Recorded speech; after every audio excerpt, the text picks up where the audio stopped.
I find that comedy is something that really makes things very accessible for people.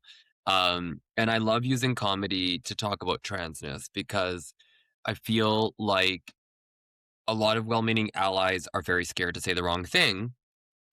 And so even our allies are sometimes the people that are like, I'm okay with talking about transness are afraid to because they don't want to say the wrong thing. So the only people left talking about transness who aren't trans are critics.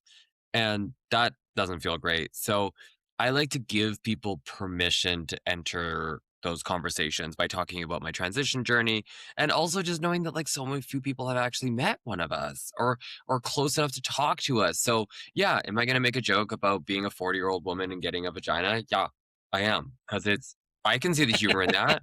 I was a 40-year-old woman sitting on a toilet with this thing betraying me. The urine was coming up out of the bowl. I didn't know what I was like, Cheryl, what are we doing? I call my pussy Cheryl. Um, it was it was ridiculous. I laughed. I was like, this is so funny. Because my only thought was like, most people get the first time they go pee, most people get that out of their way when they're like a baby. And I'm a middle-aged woman and I have to go through this. This is ridiculous. And everyone's like, what's the sex like? I'm like, you know what? I haven't figured that out yet. I'm just worrying about peeing right now. One step at a time. Like, I Like was just born yesterday.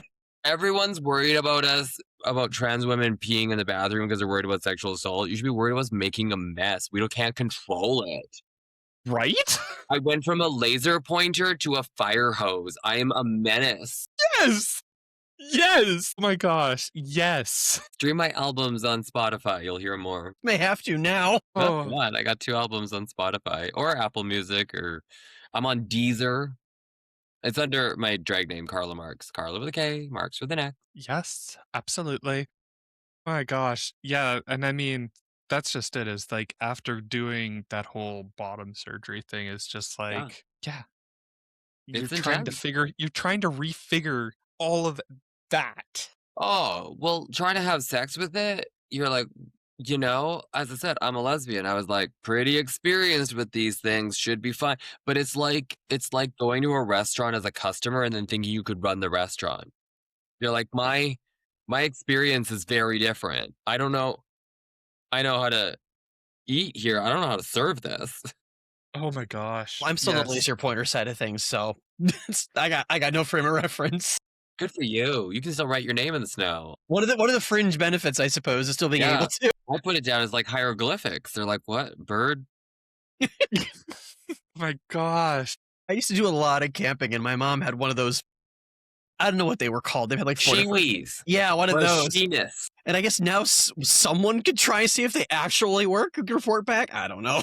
Yeah. I don't I used to know. do a lot of glacier travel stuff, and girls used to have to carry it because you were not allowed to get off. Like if you're on a glacier, you're not allowed to get off rope to go somewhere else to go pee.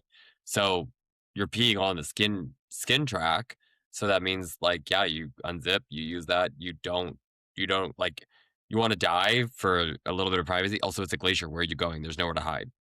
There's nowhere to hide. I can see 3 kilometers that way. There's nowhere to hide. Like, There's a crevasse over there, but I wouldn't recommend it. yeah.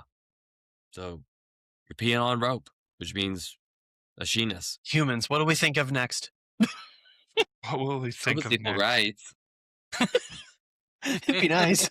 Oh man, well, that blew my tiny mind. Still make the world